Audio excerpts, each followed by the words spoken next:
Hello, welcome to the Minimalist Kitchen course, week 2. This week we are taking audit. That was last week actually. This week we are taking inventory of the kitchen. I am Melissa Coleman. We are in Minneapolis, Minnesota right now, without much snow, sadly. On the other side, or to the right of the screen, you can't see her, but it's Kimberly, who also works with the phone, Martha, and she's taking your questions, so ask away. This is intended to be a question and answer. The first part, just like last week, we're going to talk about week 2. We're going to talk about the content and talk about some things in a different way to hopefully make them make sense, and then we're going to ask or do a live question and answer. So start sending those questions in. We have a couple that have been sent in already. I'm interested to see what you guys think about this week. I think half of you are gonna love it because you're list making and maybe you're list makers. And I think half of you are gonna hate me. If I was taking this course, I think I'd be in the camp of, I don't like this girl this week. I promise it all makes sense. It will all make sense. What this whole course is, all this information, we've got 4 weeks of information, plus this book that you're reading. It's like one big puzzle piece that we're slowly putting together, and each of your puzzles will look a little bit different. So there's a lot of mix and match of information that's overlapping, and things will become more clear as we go throughout the process.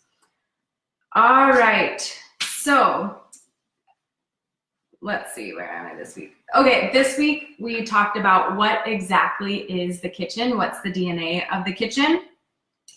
And the kitchen is a really big closet. And as you know, closets are natural troublemakers. And this closet is the worst kind of closet because the items inside expire, they disappear, and they all have a different set of rules. Like my rice has a different set of rules than my baking sheets, than my pans, than the broccoli that's soon to expire in my fridge. So there's a lot of different things to maintenance, to keep track of.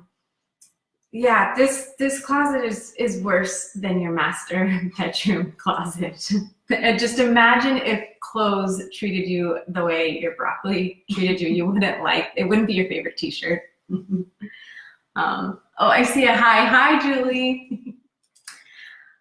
All right, so we know this closet, this kitchen. You can even see the kitchen. I'm gonna step out really fast. I want you to just visualize it. We think of kitchens as rooms, but it's a closet, like storage space, storage space, storage space, storage space, storage space. The fridge is a cold storage space, and the freezer is a frozen storage space. So just begin to think about your kitchen that way. And as I explain this, all of these descriptors are basically just explaining what an ecosystem is. And ecosystems are, we think about them, you learned them in school. Last week we were in 7th grade math class, and this week we were in 7th grade science class. We learned about ecosystems, we learned about biomes and climate and animals and order, and how all those things affect and impact each other.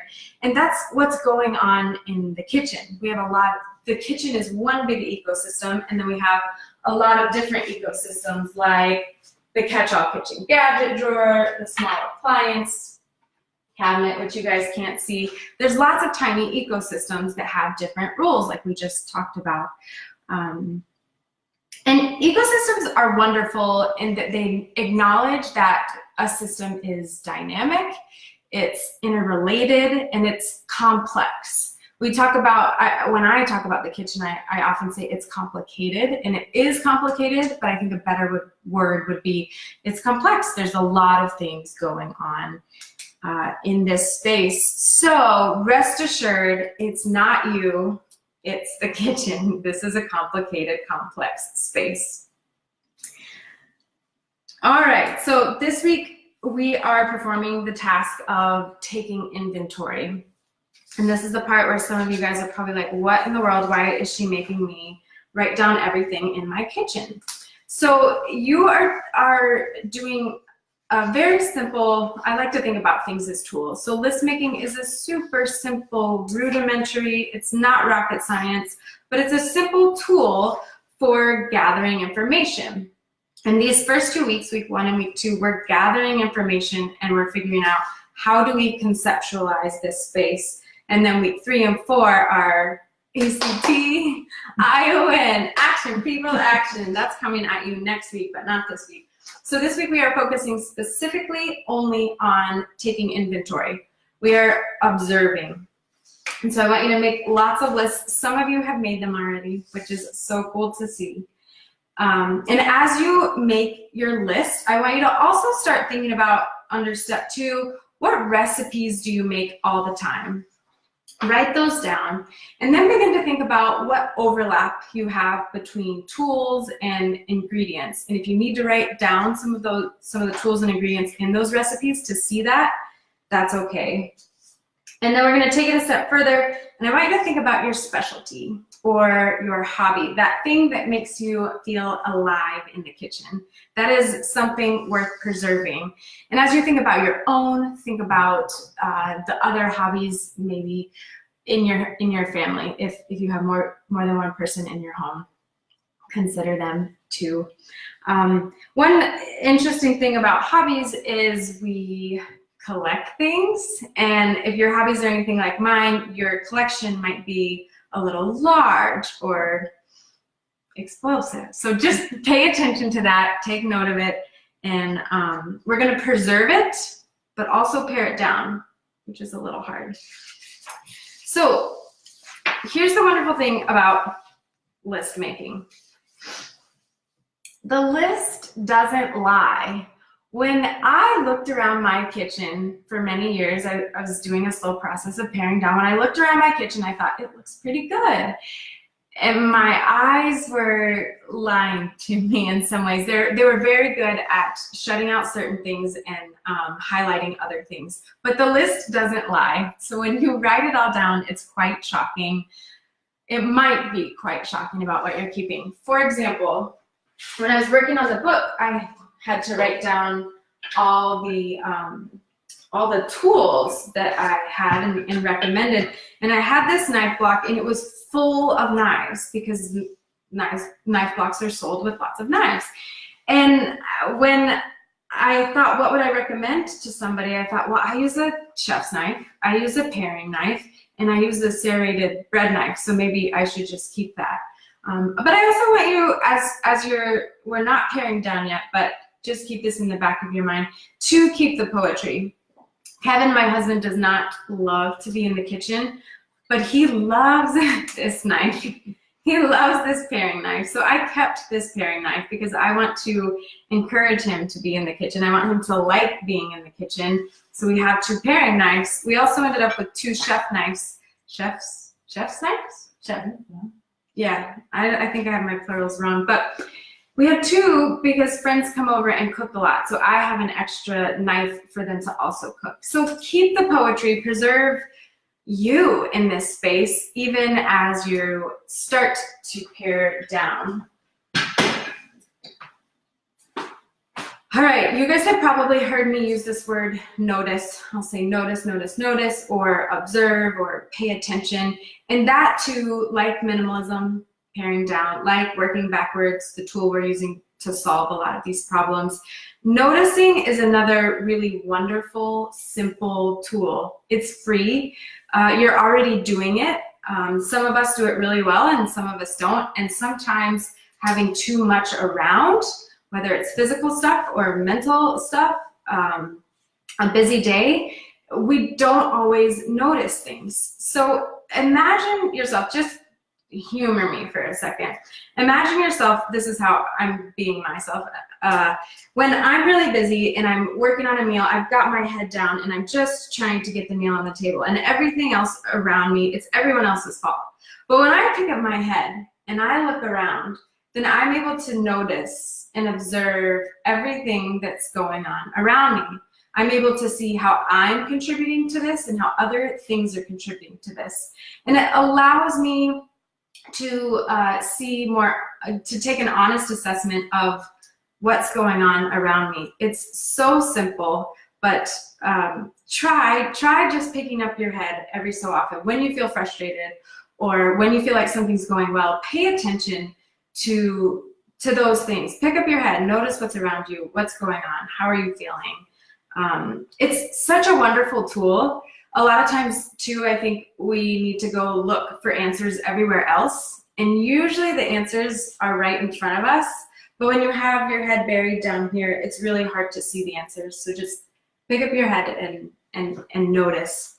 And that's something I'm going to ask you to do all throughout this process, and something I remind myself to do. The final thing I want to leave you with before we get into Q&A is remember, I'm being repetitive on many levels. Remember that every kitchen is going to look different. Someone left a comment on the blog post today, and I'm so glad she did. And she said, Melissa, I'm never gonna get my spices down to what you have. And I love that she said that. It's honest. And the reason she said that is because she likes to cook a variety of things. And that's wonderful, and that's something to be preserved.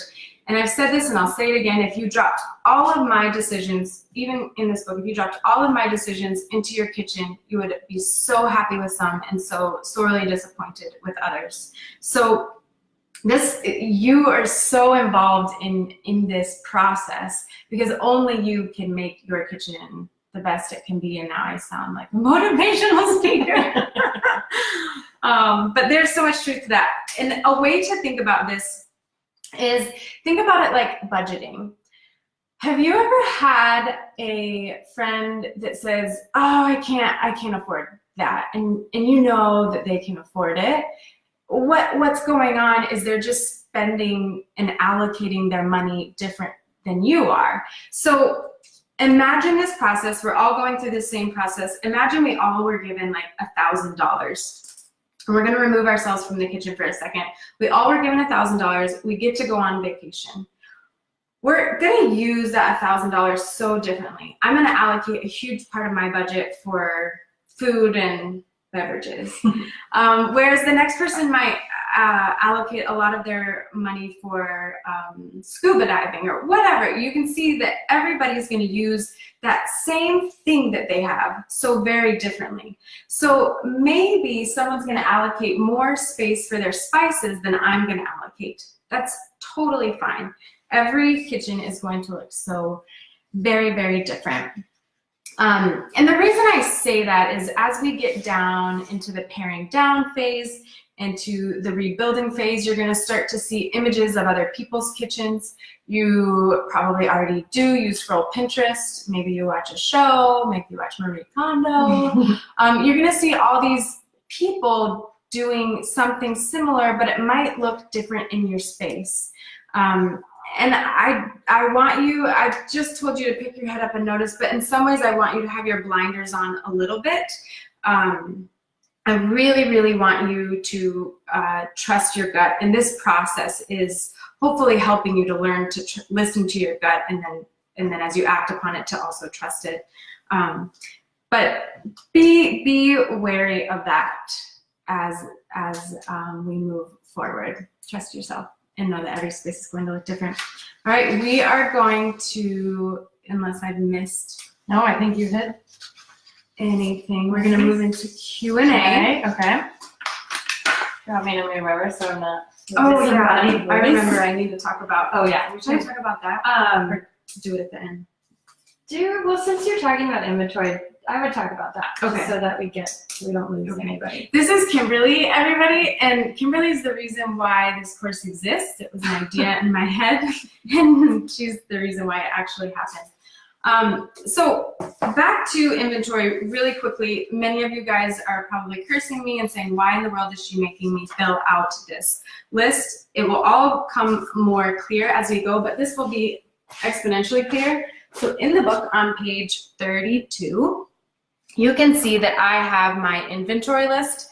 I guess you can just look in your own book. I don't have to show you. But this is my final inventory list. This list is, you can see most of this is what I keep stocked, what I have on a regular basis. And the other part is the weekly, fresh, seasonal produce that I can kind of buy whatever I want as long as I can consume it within the week before it expires. So this list is gonna, you'll end up, after we pare down and rebuild, you'll end up with this list. And as you have already heard, lists are wonderful, they don't lie, and they help guide things like, what do I buy at the grocery store? How do I not have to make 1,000 decisions? What do I meal plan? What kind of recipes should I look for? You're gonna end up with a list like this. I want to forget. Yes. Yeah, exactly. Okay. All right. Questions, and I'm going to bring this over a little bit. Okay, so I have a couple of questions that were on the Facebook group. Awesome. Lacey said, I found I don't really gravitate toward one type of food or ingredient, or a few ingredients, but rather I like one of everything. Any tips for finding new recipes that go together well? Mm-hmm. I've done some of the meals out of your cookbook, but need a few others. Yeah, that's a really good question. So yeah, so like gravitating to not gravitating towards one or the other, like having a lot of different likes. So Yeah. Are there any tips for finding recipes that go together that would use common ingredients? I imagine there's more people that do what I'm doing, or maybe you're doing what I'm doing but don't even realize that they're cooking from a similar bank of ingredients. You're probably doing it at home right now. You're cooking from what's in your pantry. You don't really need to change what you're doing. You probably just need to pare down. Maybe not, but if you're anything like me. So when you end up with this list, I'm glad we talked about this. When you end up with this list, then you have a framework, which is what we're building. We're in the process of building the Minimalist kitchen, or whatever you want to call it, a framework for your kitchen. And you will have this list of things you decide to keep stocked, pantries, staples, and then you have this list of weekly fresh produce that you can kind of go hog wild. You don't have to be so rigid. You can try new things in the fresh category. We're gonna talk more next week about this, but every kitchen has a capacity, and you have a capacity, and the food too has a capacity. It has a lifespan. And so when you consider all three of those things, then that will help you make decisions. But once you get this list, then you can start going and looking for recipes that you like, that are similar. I think after you go through this process, you'll find it a lot easier than you would think. Because then you can almost search for recipes by that ingredient that you have, or so if you have something left from one recipe, you could search for that. Using that within something else. Yeah, and one thing I say in the book, there's a lot I'm saying in the book that I'm not saying in the course, which I'm having you guys read, but when you start to pare down, you become a really good manager of your stuff, of your ingredients, and of your tools. And so you're gonna find yourself even a good manager of recipes. You'll be able to look at a recipe and say, I don't keep those things stocked, or I actually don't like those ingredients, but I'm pretty sure I could sub in these ingredients. And this is gonna make you a much smarter, more intuitive cook than you are now. And I say that with hesitation. I think through this process, you're just gonna learn how to trust your gut a little bit better. I think a lot of this stuff is probably already in you, but trusting yourself is the hardest part. That's good. Joanna says, do you recommend that inventory like this is done as you set up, like we are now, or should it happen throughout the life of your kitchen? Like, for an example, should you plan to do this inventory like twice a year to determine if you need to do a reset? Yeah, that's a great question. So this process, as you go throughout this process, we're gonna shed a really large layer, I imagine. This is what I did when I put myself through this. But you'll shed a really large initial layer. And then from there, while you're shedding your layer, you're also instilling a really good framework. So you can start to pare down as you notice things. which you will begin to notice things when you have less things around. It's easier to notice more things. And then I probably maintenance it. I do more maintenancing, kind of like a car. I'm going to do an oil change. I'm not going to buy a new car. Like, I'm not redoing this all the time. So I maintenance it probably two times a year, or like right around Christmas, because holidays kind of make everything overloaded, from under the Christmas tree to the closets to my pantry. So I maintenance after Christmas, and then I usually maintenance sometime in the summer, which is a great time to maintenance because, I usually cook on 2 seasons, and I imagine you cook pretty close to 2 seasons too. I cook basically fall and winter, and those vegetables in Minnesota are the same. And we only have 2 seasons. Yeah. Spring is really short, and then summer is really long most places. So I cook mostly for spring and winter, or summer and winter. So it's a good time to turn over your staples, to pay attention to what you've accumulated, what you like, and maybe what you don't like. We'll talk all about that. Story. So Coming soon. Coming soon. So we had a question come up. Shalinda, I think, said, how specific should the recipes be when you're making your inventory of recipes? Yeah, so the idea for the recipes, what I'm doing too for you is, this is, again, the same process I took myself through. And so out of what I keep stocked, then I can make all these recipes. And that's what this information is going to do for you. Right now, you can be kind of basic. Like, I make something like pasta in a sauce like once a week. You don't have to get hyper specific. This is inventory. I want you to be hyper specific. With recipes, you can even think about, what is the crossover? What spice am I picking up 3 times a week? It's probably low right now. What pan do I use all the time? You probably wash it every day. Or you're gonna learn about some of these tests, these silly tests, simple tests that I do. But pay attention to what you're washing, what you're using all the time. And that's the overlap that's probably happening in your recipes. Okay, and then let's see. So Maggie says, on that note, what if you find a recipe you really want to make that has za'atar and you don't keep za'atar? Gosh, what week are we on? I'm writing all of these and then talking about them on delay. Exactly. I think I talk about spices next week, week. and maybe I talked a little bit about that. them. Yeah, I'll talk for a second about it. A lot of spices are mixes. I am talking about this next week, and I did talk about it a little bit this week. You can go back for a really good, what I think is a really good example of this idea in the aloo gobi recipe from last Thursday. It published on the blog, and I don't keep garam masala. Am I saying that right? I don't keep that spice around, but it's a mixture of spices, and I keep all the spices needed to make that mixture. So I, in that recipe, made my own mixture. It made for a really long ingredient list, but I keep all the ingredients. I didn't buy it.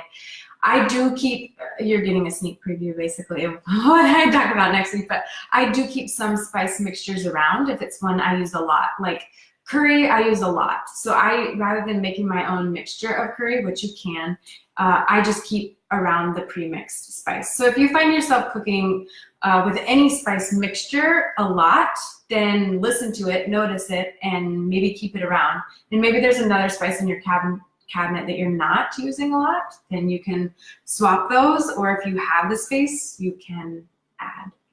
And sometimes in the bulk section, you can just buy a little bit of that spice, and then you're not having to store it. That's a really good point. If your grocery store has bulk, which if it does, it's amazing, do that. Buy enough for the recipe, and that's a good way to test something out without adding a new thing to your framework. Okay. Oh, we had a thanks to Dana for showing her inventory list on the in the Facebook group. I just wanted to quote her. She said, "I can definitely see the value of this exercise because when it comes time to streamline the inventory, my holdings won't surprise me, and I will be more prepared to make decisions. Dana, you're reading the words between the lines. It's really cool to read that. You should go back, and it's in the Facebook group. It's in that feed. You can go back and see hers. To that point too, I love that you guys are here and you're sharing your spaces, and it can be kind of hard to share. It's so hard to share the before because the after is so pretty, and it's like it gets a lot of likes and everybody loves it, but the process is so valuable. And even it's so silly, this process of doing this to your kitchen, I think it's going to change the way you think about other areas of your life. It's done that for me. And so be so highly engaged in this process. Take pictures, own the process. It's so ugly, like mine. Yeah. It will get better. It will get better. Yes. But the process is so valuable. Okay, I think Stephanie's question might be for the last week. Is when we're actually adding to. Yeah. Okay, who has a snow day? I want to know who has snow. Marie, where are you? We don't have snow. No snow in Minnesota. No. Okay, so that is all the questions up there right now and that we had from before. Awesome. If more questions come up this week, you can add them to the Facebook group. You can add them to the actual post. We are on it, watching it like a hawk. We've dedicated our January to this. I'm even helping out my own pantry. Like when you're talking about it all the time, I'm like, oh yeah, You better be. what do I do about this? I need to solve this. I need to handle this. Thank you guys for tuning in tonight. We will see you on, well, not see you, but you will get next week's week 3 in your inbox at 9 a.m. or it will be on the blog. And next week we are talking about paring down. And we're going to talk about my approach and your action. ACTION, bring your cheerleader costume outfit, hard hat. We're going to work. All right. Have a good night. Bye, guys. Cheers. Oh, yeah. Cheers.